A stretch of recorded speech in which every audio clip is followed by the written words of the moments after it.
All right, so now we're going to talk about development of a decision tree model. It's the more simple one of the two main types of models that we use in health economics.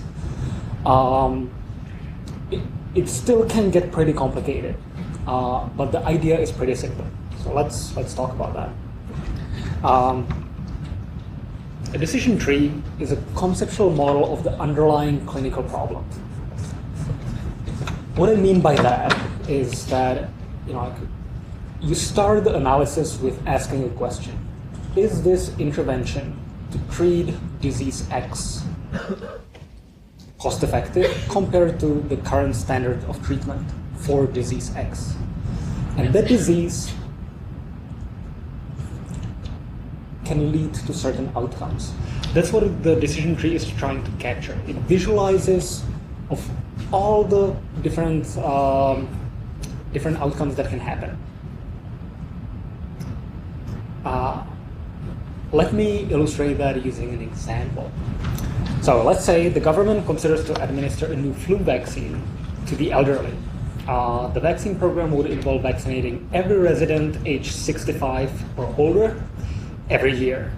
The elderly population is at high risk of developing flu. The new flu vaccine prevents flu in many but not all individuals that receive it. Elderly patients who get the flu are at risk of hospitalization for their flu. It essentially means that some patients will have a mild case of the flu, some will be more complicated, and the hospitalization further decreases the quality of life relative to not being hospitalized, fairly obviously. This is what a decision tree would look like for this problem. At the beginning, we ask a question. Is the vaccination program cost effective relative to no vaccination at all? Those are the two main alternatives that we're trying to summarize all the costs and all the effects of these two alternatives, to vaccinate old people or not. If we decide, so let's take the first branch. Let's say we decide to vaccinate them. The vaccination prevents flu cases, but not in all patients. Some patients will still get the flu even if they have the vaccination. So they can either get a flu or not. This little circle here, this is what we call a chance node, because there is some uncertainty. We don't know the patients that will get the flu and those who won't. But we can find some estimate of the probability that some patients will get the flu and some won't. This little triangle here, that's what we call a terminal node. That's essentially where the model ends. So these patients will get vaccinated and will not get flu. Well, but some patients will get the flu, and some will have to be hospitalized and some won't. So we have another chance node right here. So at the end, we have essentially three different outcomes. It's patients who stayed healthy, patients who got the flu but had a mild case, and patients who got the flu and it got pretty bad that they had to be admitted to a hospital. This is, let me just stress out, this is an extremely simple decision tree. In real life, it would be, you would have tens, maybe several dozens of outcomes. But just to illustrate the concept, I hope this is good enough. In the other arm, by the way, so I mentioned the chance node and the terminal node. There's also this blue square, which is what we call the decision node. Decision node is not associated with any probability distribution, because that's where we make the decision. There's no uncertainty in whether or, well, there is uncertainty in whether or not to vaccinate, but that's where we will ultimately decide to do or not. So in this case, we have a no vaccination, and essentially the tree structure is mirrored Some patients will not get the flu even without the vaccination. Some will. Some will get admitted to the hospital, some won't. So now here's what you know about cases of the flu among the patients who will not get the vaccination. So you know that 25% of the elderly who do not get the vaccine will get the flu. And among those who get the flu, 20% will be hospitalized. Note that, technically speaking, these two numbers, 25% and 20%, are conditional probabilities. 25% is among those who don't get the vaccine, so that's conditional on that. 25% will get the flu. Of those that get the flu, so conditional on getting the flu in the first place, 20% will be hospitalized. So let's now build the no vaccination, this type of this side of the decision tree. So we start with some population. This can be just one person or it can be a million, it doesn't really matter.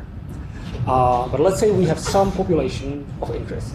In this case, it's a population of elderly residents in your area or wherever the government is.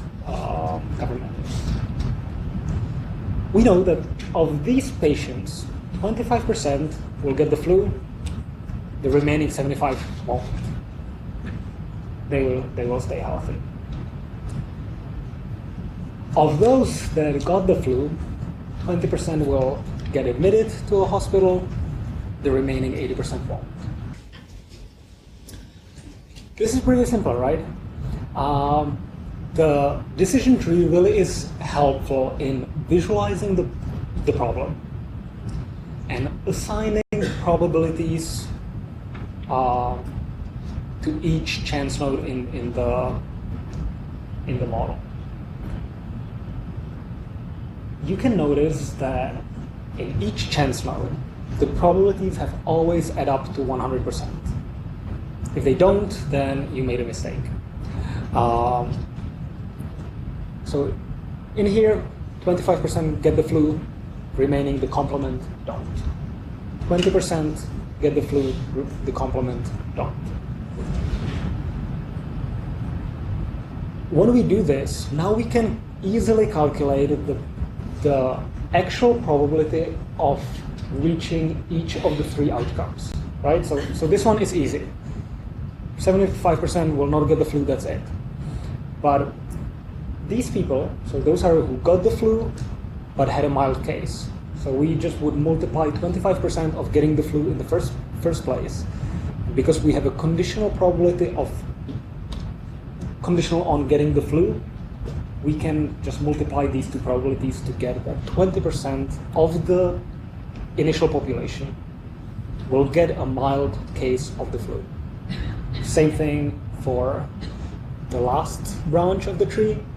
So we multiply this probability with this one to get 5%.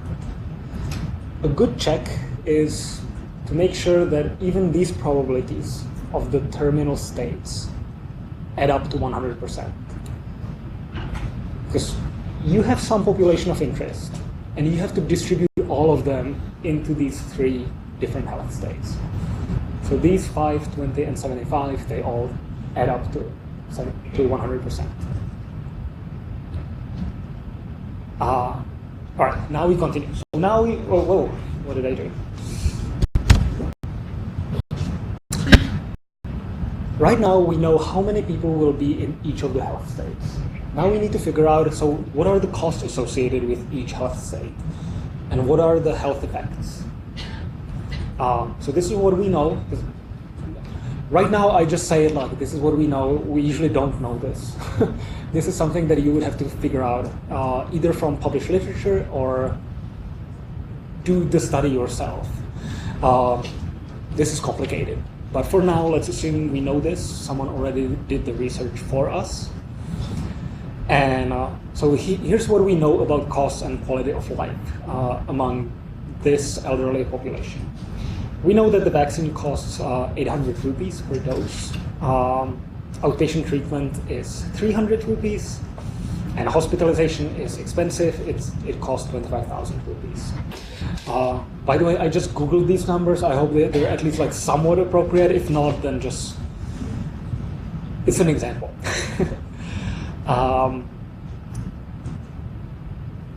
Then we know that if an elderly person is healthy, that means doesn't have the flu, their quality-adjusted life year, their utility over a year is 0.85.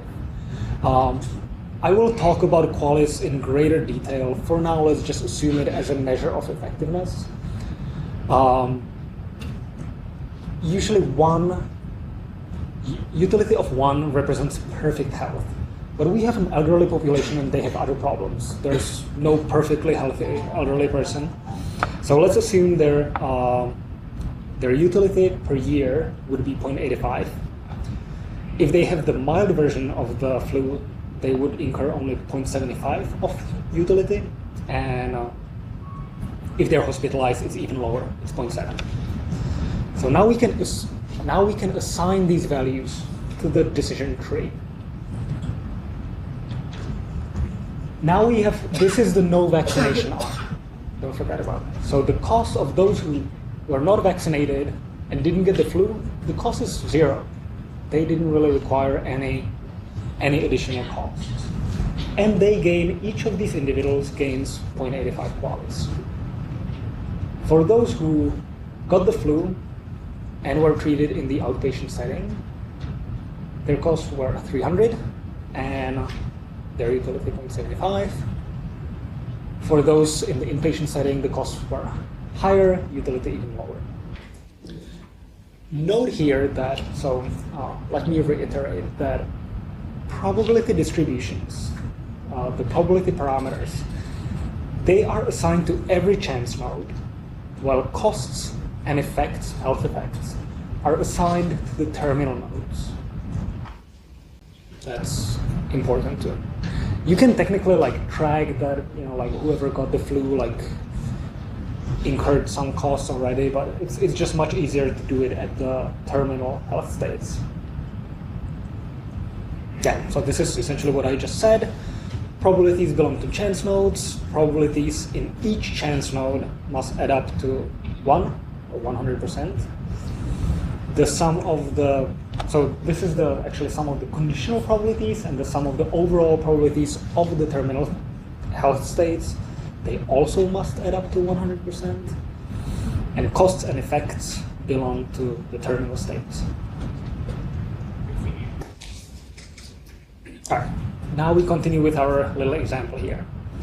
So now we know that the new flu vaccine prevents 40% of all flu cases that would have occurred without it. The flu vaccine has no effect on the probability of hospitalization among those who get the flu. So there will be fewer people who get the flu, but of those who get the flu, the chance of being hospitalized or not remains the same. And this is a very unusual vaccine because it has no side effects. In real life, there probably would be a side effect with some probability that we would have to account for in the model structure. But then it would make the example much more difficult. So we know that the vaccine prevents 40% of cases that would have occurred without it. What does that mean? So if we have 100 individuals without the vaccine, 25% of them will get the flu, 75 won't. So the vaccine really does nothing to those who wouldn't get it even without the vaccine. It only affects 40% of those who would have get it without it. So we take out essentially these, 10 individuals, and reach a new probability distribution of getting the flu with the vaccine. In this case, 85% will not get the flu with the vaccine, but 15% still will get it.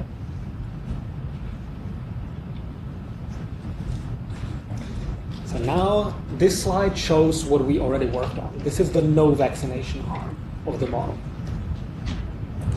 Now see how it changes in the vaccination case. So what the vaccine does, it prevents flu cases. So suddenly 25% changed to 15, and 75% of those who won't get the flu, now 85% won't get the flu with the vaccine because it prevents some cases. It doesn't really do anything to the distribution of getting hospitalized conditional on getting the flu in the first place. But it also changes the costs, right? For each individual in each of the health states. Now we have to add, what is it, 800? I forgot. 800, okay. Yeah, so we need to add, 800 for the vaccination, because everyone in this population was vaccinated.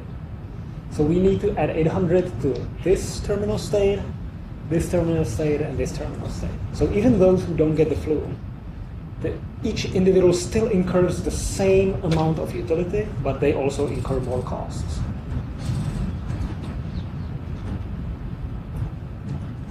How did the new vaccination So we know that one dose of the vaccination costs 800. So everyone in this cohort has to incur this type of cost. And ultimately what we would do now, that to get the expected cost of this strategy, we would multiply 85% times 800 here, 12% times 1100, and 3% times 25,800. We would add these up, and that would be the expected cost of the vaccination strategy. We would do the same thing for the utility value, and we would do the same thing for the no vaccination arm. So that would give us four numbers: the expected cost for vaccination, expected utility for vaccination, expected cost for no vaccination, and expected utility for no vaccination. Those are the four numbers that we need to calculate the ICER, the incremental cost effectiveness ratio.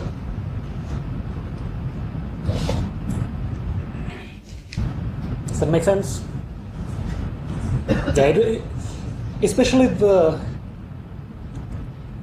basic concepts are really not that difficult. It really, I think it's pretty straightforward how this works. However, as we will move through this workshop, things will get complicated. So now I will talk about some basic strategies for building a decision tree.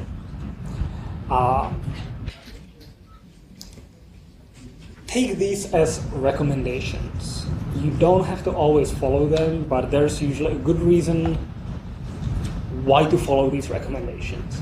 So the first recommendation is only to draw only 2 branches after each chance node. In here, you could notice that whenever there was a chance node, I had only 2 branches.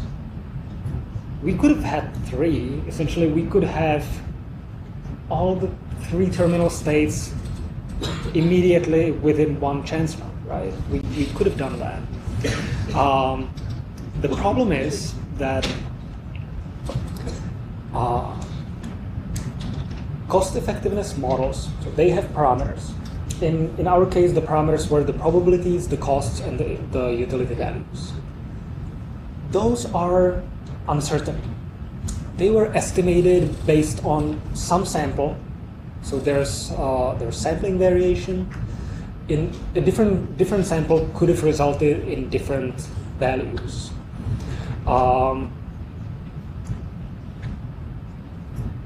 And to account for this, that's another thing that I will talk about later, is a sensitivity analysis. Sensitivity analysis is a very important part of any health economics study that accounts for this uncertainty in the model parameters. And if you were to do that, the basic idea is, well, so I just told you that in the unvaccinated, in the no vaccination strategy, the chance of getting the flu was 25%. What if it's 24? What if it's 26? What if it's 30? Who knows, right? So in the sensitivity analysis, what you would do, you would change the value of each parameter in the model over some ranges. We will talk about that in greater detail later. So you would vary the parameters of the model, and you will look how it changes the ICER, essentially based on which you make the conclusion. If you change the value of getting the flu from 20% to 30%, and it doesn't really change much for the ICER, then you're good.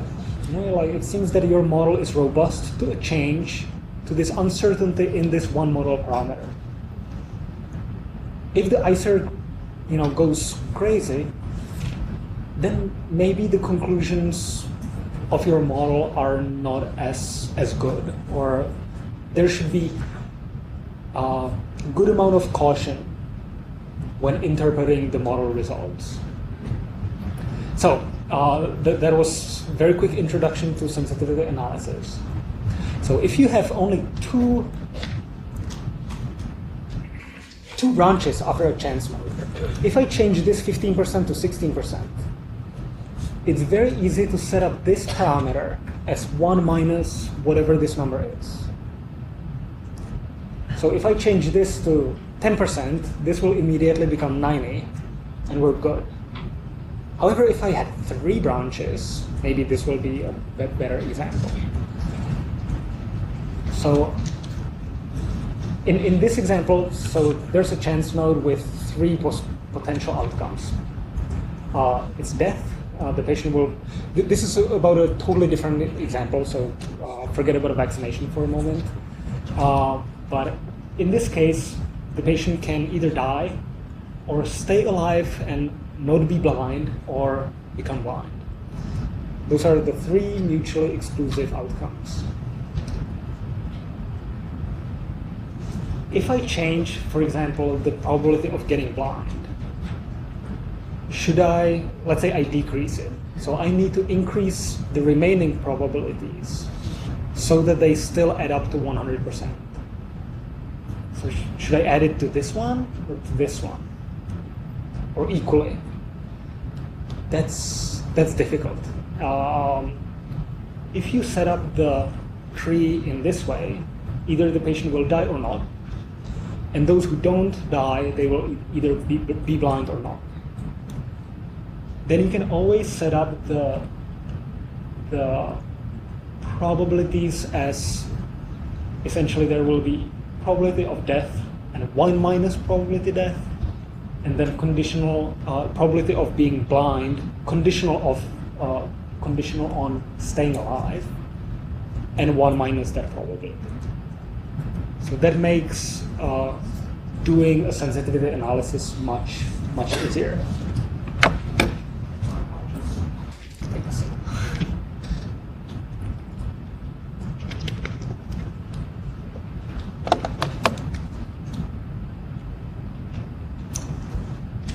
Let me say one disadvantage of this recommendation. When you do only 2 branches after each chance node, the model grows. You can see that this already is bigger than this. So in complicated models, it may be difficult to print a model on 1 page or even 10 pages. However, it makes the analysis easier.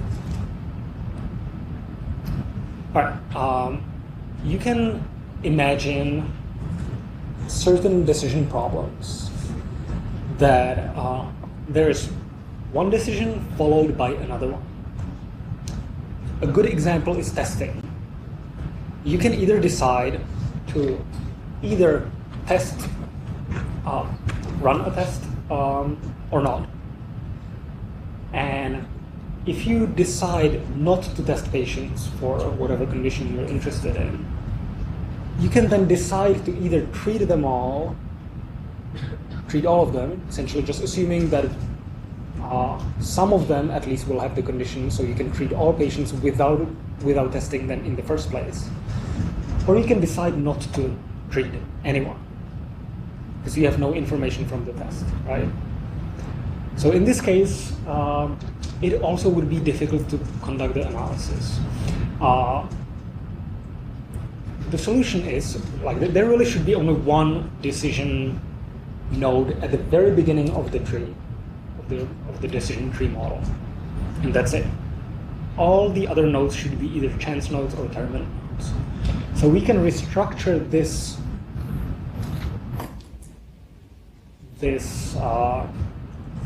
tree structure. Essentially, so I should have described it. So we either decide to test them, and if the test comes positive, we treat patients. If it comes negative, we don't.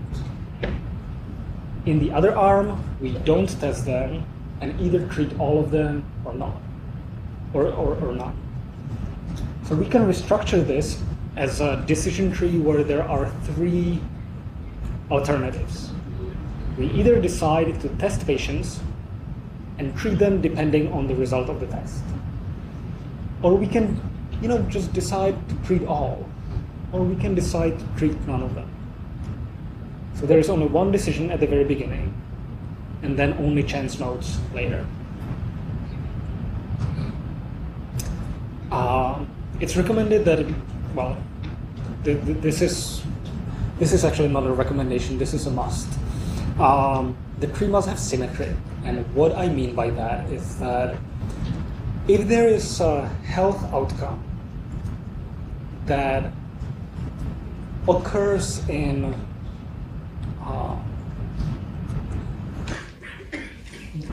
if there's a health outcome that has a non-negative probability that it will happen in one alternative or another, we have to include all of them in all alternatives in the decision model.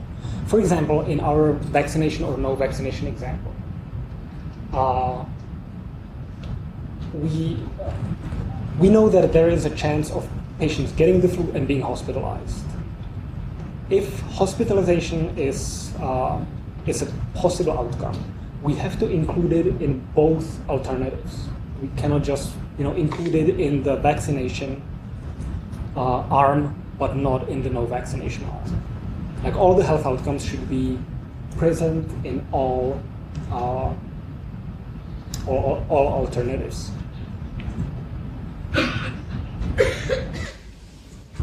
All right, branches must be linked.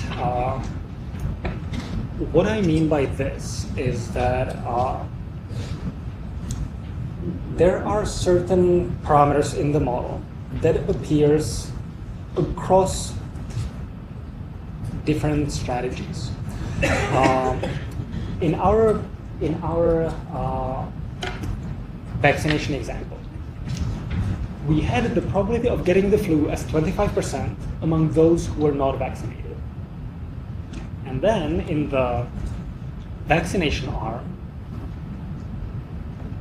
this number was a function of the probability of getting the flu. We knew that this number is the probability of getting the flu among those not vaccinated, times 60%, which is the effectiveness of the new vaccine. So this number essentially is a product of two variables. And the first one, the probability of getting the flu among those not vaccinated, is present in both arms of the decision tree. So when I'm building the tree, went too far. Make sure that you use the same parameter in both arms. Again, that will make the sensitivity analysis much easier. Because if the underlying probability of getting the flu suddenly changes from 25% to 20%, that will also affect, even though the effectiveness of the vaccine remains unchanged, it will affect how many people will actually get the flu or not. So it's important to, for each parameter, use just one variable and plug it wherever appropriate. You can, you could think of let's create a parameter that says probability of getting the flu among vaccinated and probability of getting the flu among unvaccinated. If you had these two variables and varied only one in a sensitivity analysis, it would lead to incorrect conclusions. Does this make sense? And finally, do not really worry about order. I'm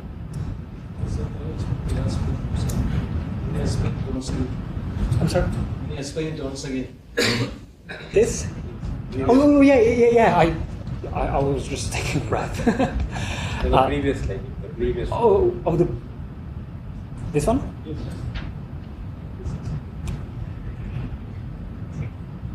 That's what I was talking about.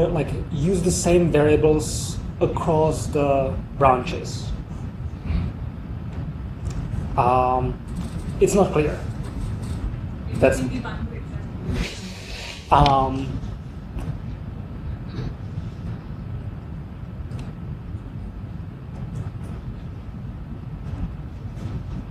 Well, I'll try to use this same example but a different parameter. So we have two branches, vaccination and no vaccination. The utility of not being sick is 0.85, and it doesn't matter if it's in the vaccination arm or the no vaccination. Those individuals will not get the flu. Those who will stay healthy will have a constant utility of 0.85. Maybe that number is also that number is uncertain, right? Some people may have a utility of 0.84, some may have 0.88. But because this variable of 0.85, it occurs in two places in this tree. It occurs in the no flu outcome in the no vaccination arm, and it occurs in the no flu outcome in the vaccination arm. Technically speaking, you could create two different variables. One would be called utility value of being healthy in the no vaccination arm, and it would have a value of 0.85. You could also create another variable that would be called utility of being healthy in the, now I forgot, no vaccination. One would be vaccination, one no vaccination. If you had these two variables and performed a sensitivity analysis only on one of them, essentially you would keep the utility value of being healthy in the vaccination constant, and you would vary this value in the no vaccination arm. So you would vary essentially you would change the expected utility in the no vaccination arm, but you would not change the expected utility in the vaccination arm, which would not be correct, right? You can think of the decision tree. That's actually something I should have talked about a little bit earlier. When you do, the decision tree starts with a decision node.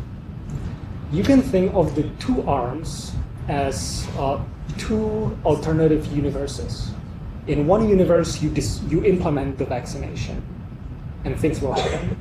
In another universe, you will not implement the vaccination, and different outcomes will happen. That's essentially a counterfactual, right?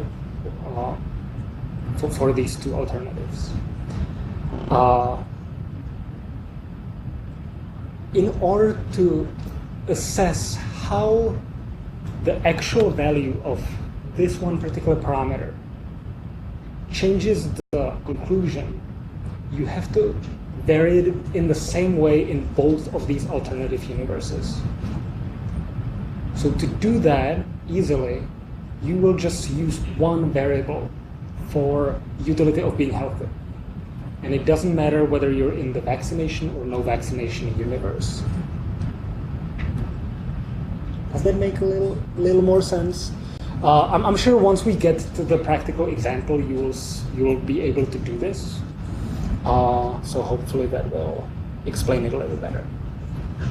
So, but what happens if this 0.85 actually changes after vaccination due to something else which is happening to people who get vaccinated? You mean like if there is a side effect? So the assumption of the model is that there are no side effects.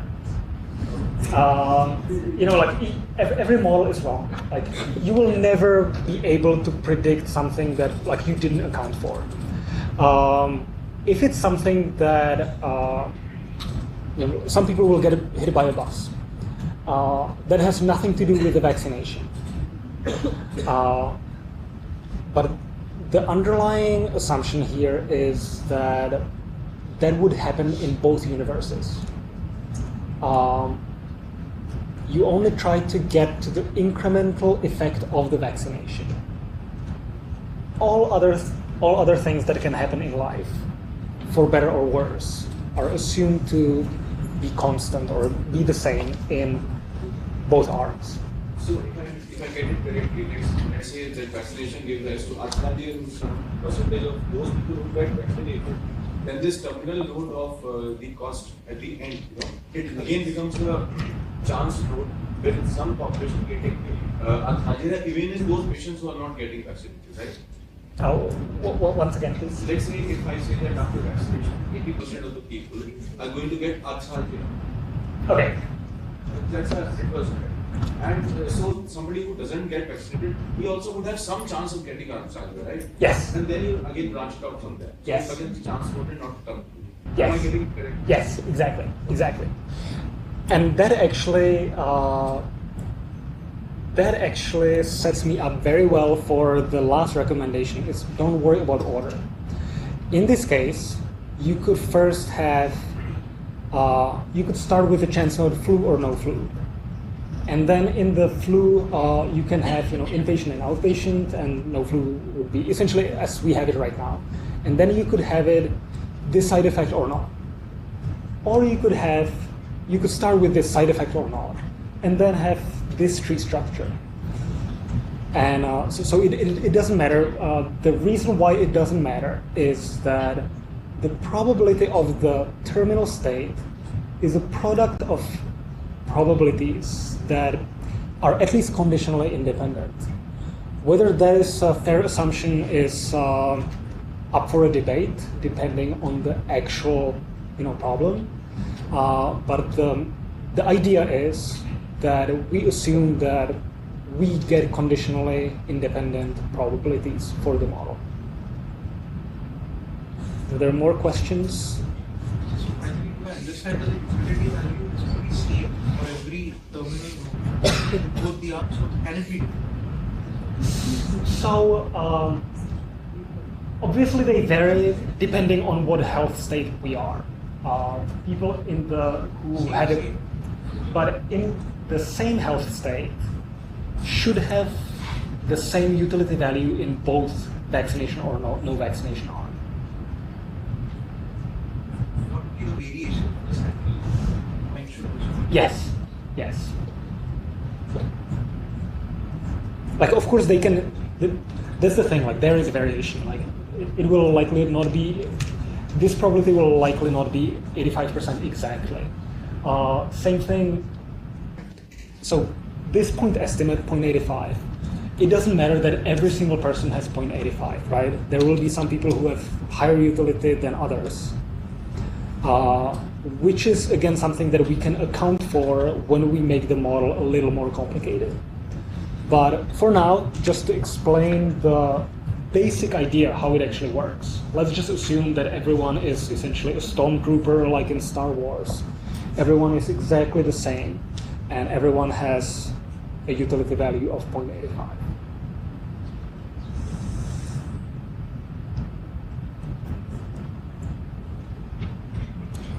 Yeah, so should I talk a little more about the order or little more?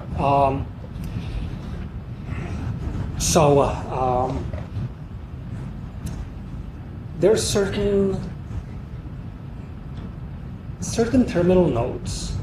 You get to certain terminal nodes based on some pathway. So for example, in our vaccination or no vaccination example, people would not get to a hospital without getting flu. So it wouldn't make sense to start with hospitalization or not, and then get the flu or not. Even though you could technically account for that by assigning the probability of getting to a hospital to 0 for those who did not get the flu. So in this case, it really wouldn't make much sense, and the order I set the model up was intuitive, right? But in case of, especially when the model gets more complicated and there are side effects, right here, like here, you can start with side effects first and then have the potential outcomes. Because again, like the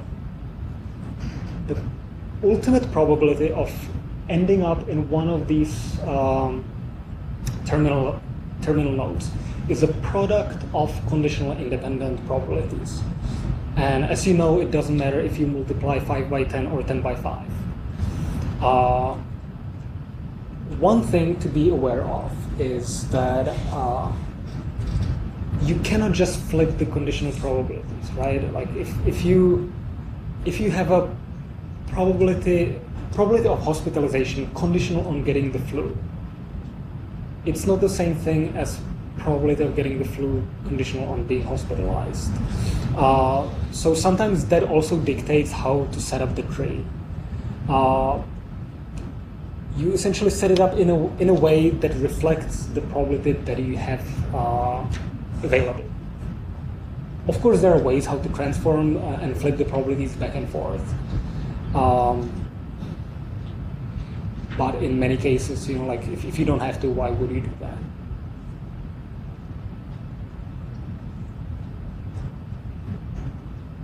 All right, so we got it even through this slide deck. There's a question.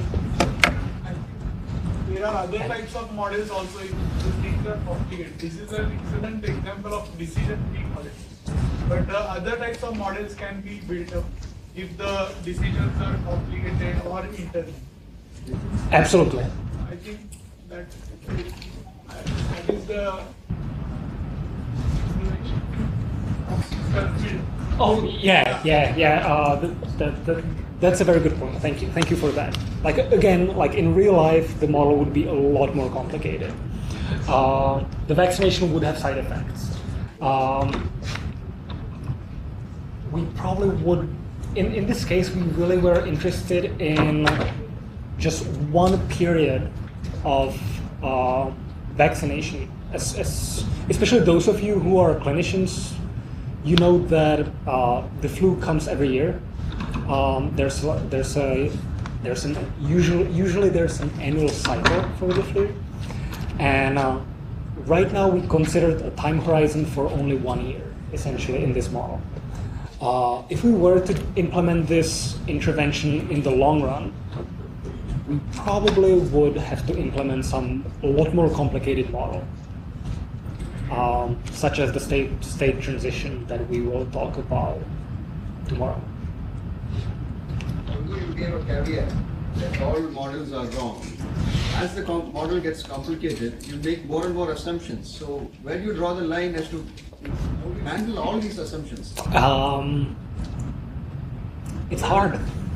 It's hard, and that's you're getting exactly to the point when, like, the more complicated model you create, you may think that it reflects the reality better. On the other hand, you make more assumptions. the more complex model, the more likely you are to make a mistake. Let's face it. The more complicated model, you as the analyst will create this beautiful, complicated model that really, in your eyes, really describes the reality very well. Then you present it to policymakers, and they're like, "What is this? I don't understand this at all." They would like to see, 2 branches, and that's it, good or bad. So, as I said, there's an art to it to find the right balance between complexity and simplicity. But I don't really have an answer how to handle this.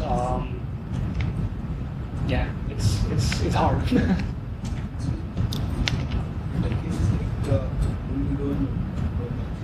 Effects of decision chances. Ah. So is there any way you can like the uncertainty take a 5% or 10%? So say it once again. See the number of branches which we have based on upon the probability or the assumptions. If the model is very complex and number of branches we using, can we put an end at some point like the uncertainty effects to like 5% or 10%? It's an easy. Are you thinking something like a level of significance of alpha, and that like our type 1 error is 5%? Yeah, in both the groups, like 5% uncertainty, and or you should like 10%, 2%. That is a good question. I think the answer is no to this. We will, by the end of this course, we will also talk about stochastic or so-called probabilistic sensitivity analysis, that the outcome of which is a distribution of the ICER, of the incremental cost-effectiveness ratio. With that distribution, you can calculate a 95% confidence interval, that the incremental cost-effectiveness ratio with 95% certainty is in this range. So you can do that. However, there is still this range, no matter how serious and robust it seems, it's still based on assumptions that you made. It doesn't account for the structure of the model that you created, and it's really difficult to come up with a number to measure certainty that your model structure is right or wrong. That is, we can account fairly well for uncertainty in the parameters of all the probabilities, costs, utilities, all that. We can account for it fairly well. The model uncertainty or structural uncertainty, that's something that's really difficult to assess. In randomized trials, we have the concept of non-inferiority trials and equivalence trials and superiority hypothesis trials. And in non-inferiority and equivalence, we assume a clinically meaningful margin, non-inferiority margin, delta. And if the results fall within that non-inferiority margin, we assume or we infer that treatment A is not inferior to treatment B. So can we have similar kind of concept of a non-inferiority margin? What Abraham was asking. So if the incremental cost-effective ratio falls within upper limit and lower limit of that margin, preset a priori margin, then we say, treatments are realistic. Yeah. So if you're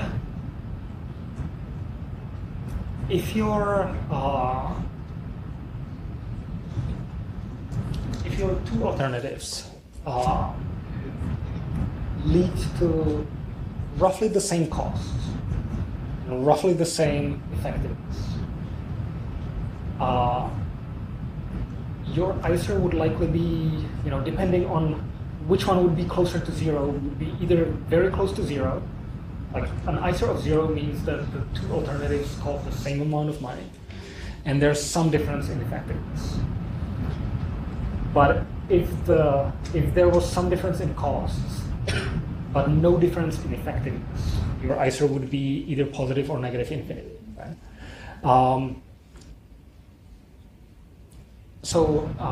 Maybe let me answer this with this. The ICER, the one number that we look at, is helpful, but it's not the only number that we should look at. We should still look at what are the incremental costs of the two alternatives that we're evaluating, and what's the incremental effectiveness. You can maybe find an intervention, and the ICER seems to be cost effective. But maybe you will see that it's only marginally more expensive and marginally more effective. And in that case, does it really matter? Sure, or maybe not.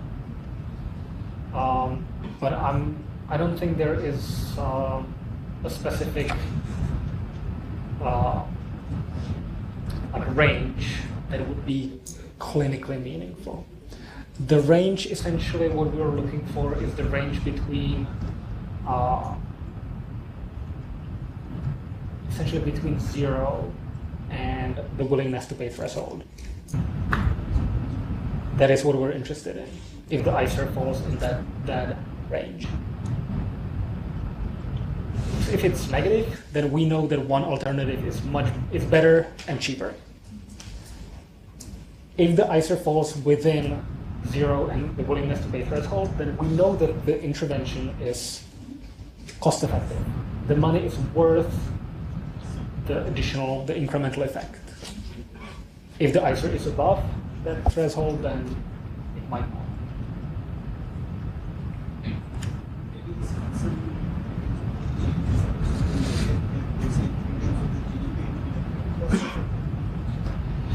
Yeah, so we will talk about the threshold. You're right that 3 times GDP was once recommended by the WHO, I think. W is nice. And Nice is 30,000 pounds. But it will be like 6 times yeah, like it's definitely a very controversial concept. Like why 3? Why not 3.5? Why 2.5? The recent discussion goes towards leaving this kind of. It's a good rule of thumb, but each country should essentially decide on their own willingness to pay threshold. But when I say each country, that means if the decision maker is the government. If the decision maker is a local healthcare system, they can come up with whatever threshold they feel is appropriate. So it depends. But we will talk about that also in greater detail a little bit later. Right, more questions about decision trees? If not, then is there more? There's more. You said we should have only 2 branches in the node, but you could have people who are blind and deaf. So that is an important thing too. Can you have people who are blind and dead?